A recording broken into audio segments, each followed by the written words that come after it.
Hi friends, நம்ம பார்க்க போகிற திரைப்படம் OMG 2. இது சென்ற ஆண்டே ஆகஸ்ட் மாதம் வெளியே வந்துடுச்சு. ஆனால் இப்போ ஓடிடியில் வந்து தமிழில் ஜியோ இதில் வந்து தமிழில் தெலுங்குலாம் கிடச்சிருக்கு. இந்த படத்தை இயக்குனது வந்து பார்த்திங்கன்னா அமித் ராய். ரைட்டிங் கிரெடிட்ஸும் அமித் ராய்க்கு தான் போகுது.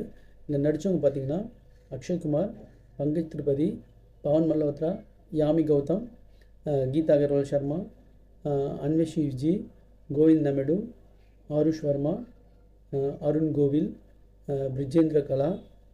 இவர் வந்து ஒரு அந்த டாக்டர் இதில் வருவார், செக்ஸாலஜி டாக்டர் இதில் வருவார். ஜோகி மலன், ரஜன் பிசே மற்றும் பலர் நடிச்சிருக்காங்க. இந்த படத்தோட கதை பார்த்திங்கன்னா, ஒரு ஸ்கூலில் ஒரு ஹீரோவோட பையன் வந்து படிக்கிறான். அந்த பையனுக்கு வந்து ஸ்கூல் கலாச்சார ப்ரோக்ராம், அந்த கல்ச்சுரல்ஸ் ப்ரோக்ராமில் ஜோடி ஜோடியாக ஆட விடுவாங்க. பொம்பளை பசங்க ஆம்பளை பசங்க ஒரு ப்ரோக்ராமில் ஜோடியாக ஆட விடுவாங்க. அதில் அந்த பொண்ணு வந்து இந்த பையன் கூட ஆடுறப்ப பொண்ணு வந்து பார்த்திங்கன்னா திடீர்னு அவனை ரிஜெக்ட் பண்ணிட்டோம். அதுக்கு காரணம் வந்து பார்த்திங்கன்னா மற்ற பசங்களாம் வந்து இவனை கேலி பண்ணி இவனோட ஆண்குறி வந்து சரியான இதில் இல்லை அப்படின்ற மாதிரிலாம் அவனை ஒரு சந்தேகத்துக்குள்ளே ஆக்கிடும். அவன் அதனால் அந்த பையன் பயந்து அவன் கண்ட போலி மருத்துவர், தவறான வழியில் மாத்திரை வாங்குறது, அப்புறம் மெடிக்கல் ஷாப்பில் தப்பான மாத்திரை வாங்கி போட்டு அவன் உண்மையிலே ஒரு நோய்வாய்ப்பட்டுருவான். இப்போ வந்து ஸ்கூலில் வந்து இதை பற்றி அவன் சந்தேகத்தில் அவன் வந்து கழிவறைக்கு போய் இது பார்க்கும்போது தவறாக வீடியோ எடுத்துருவாங்க பசங்க எடுத்து, அதை வைரலாக்கி அந்த ஊர் ஃபுல்லாக போட்டு விட்ருவாங்க. அப்போ ஹீரோ வந்து அவமானம் தள்ளாமல் அந்த ஊரை விட்டே போயிடலான்ற ஒரு கண்டிஷனில் இவங்க வந்துடுவாங்க. அப்போ வந்து திருப்பமாக என்ன நடக்குதுன்னு தான் படத்தோட கதை. இந்த படத்தை வந்து பேரண்ட்ஸு அபவுட் 10th படிக்கிற பசங்கள்லேருந்து எல்லாருமே இந்த படத்தை பார்க்கலாம். இது வந்து இப்போ தமிழ் டப்பிங்லேயே கிடைக்குது.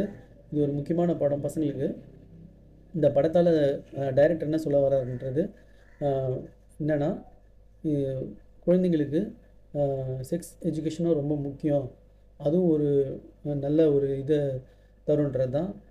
இப்போ கூட மோஸ்ட்லி வந்து பார்த்திங்கன்னா எல்லா இடத்துலையுமே, எல்லா நாட்டிலையுமே, தமிழ்நாட்டிலன்னு இல்லை, எல்லா இடத்துலையுமே இப்போ ஒரு ப்ரோக்ராம், டிவி ப்ரோக்ராமில் பார்க்கும்போது கூட அதில் வந்து எக்ஸ்போஸ் பண்ணி காட்டுறாங்க. ஒரு சோப்பு விளம்பரது கூட ஒரு நடிகை தான் வந்து நடிக்கிறாங்க. அப்படின்னும்போது எல்லாருக்கும் வந்து ஓவர் எக்ஸ்போஷர் தான் அவங்களுக்கு மைண்டில் வரும். அதெல்லாம் இல்லாமல் ஒரு நார்மலான ஒரு பசங்களுக்கு வந்து எதுவும் மூடி மறைக்காமல் காமிச்சாலே அவங்க வந்து ஒரு தெளிவான ஒரு சிந்தனையில் இருப்பாங்க. முன்னெல்லாம் பழைய காலத்துலலாம் பார்த்திங்கன்னா ஒரு ஃபேமிலியில் 5 குழந்தை 6 குழந்தை இருக்கும். அப்போ கூட பார்த்திங்கன்னா ஹஸ்பண்ட் ஒய்ஃப்லாம் வந்து ஒத்துமையாக இருப்பாங்க. இப்போ பார்த்திங்கன்னா டைவர்ஸ் தான் அதிகமாகுது.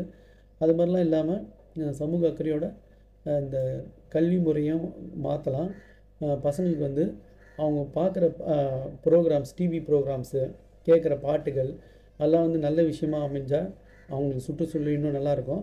இந்த படம் ஒரு மஸ்ட் வாட்ச் மூவி. இதை மிஸ் பண்ணாமல் பாருங்கள். Thanks friends.